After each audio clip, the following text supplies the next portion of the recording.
Apakah Anda kenal Budi, bapaknya Budi, atau ibunya Budi? Lalu mengapa mereka begitu terkenal di negeri ini? Saksikan video ini hingga tuntas.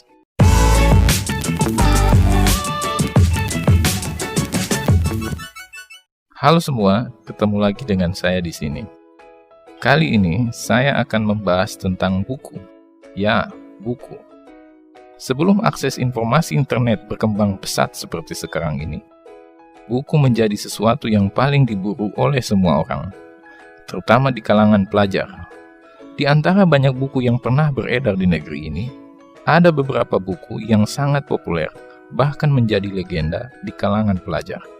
Simak daftarnya berikut ini.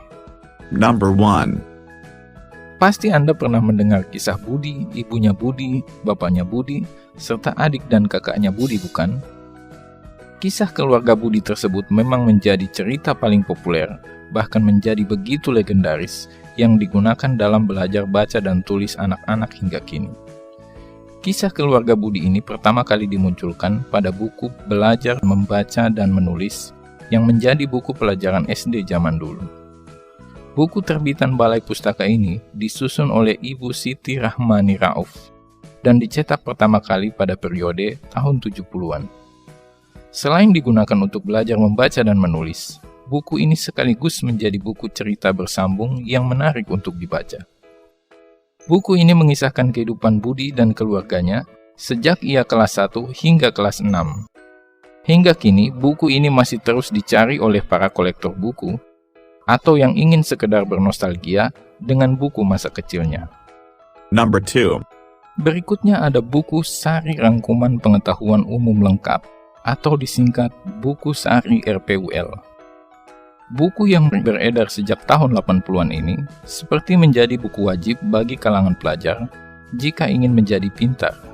Ya, buku ini layaknya Google di zaman dulu, di mana kamu dapat memperoleh banyak pengetahuan dan banyak informasi dari seluruh dunia di buku ini. Namun sayangnya lambat laun buku ini mulai sirna, seiring mulai berkembangnya akses informasi dari internet seperti sekarang ini. Number 3. Berikutnya ada buku Merebut Kota Perjuangan. Jika kalian ingin mengetahui sejarah perjuangan bangsa merebut kemerdekaan, maka di buku ini jawabannya. Buku ini pertama kali diedarkan pada periode tahun 80-an. Buku ini menjadi menarik karena isinya yang mirip sekali dengan komik, sehingga menjadi favorit anak-anak sekolah kala itu. Salah satu kalimat yang banyak diingat dari buku ini adalah, "Kedatangan sekutu diboncengi Nica." Meski tak mudah lagi ditemukan, namun buku ini masih dapat ditemui di beberapa pedagang buku bekas atau toko-toko buku yang sudah lama berdiri. Number 4. Yang berikut adalah buku 30 tahun Indonesia Merdeka. Meskipun mungkin tak semua pelajar di kala itu menyukai buku ini, namun tak bisa dipungkiri, buku ini menjadi ikonik dan identik dengan pembangunan Indonesia pasca dilantiknya Presiden Soeharto. Buku yang amat tebal dan memiliki 4 seri ini menggambarkan keberhasilan pemerintah Orde Baru di bawah kepemimpinan Presiden Soeharto. Tak sedikit kalangan menganggap buku ini syarat politik untuk mengkampanyekan pemerintahan Soeharto. Meskipun sedikit membosankan, namun buku ini berisi gambar-gambar menarik dengan kualitas kertas dan foto yang sangat baik untuk ukuran di zaman itu.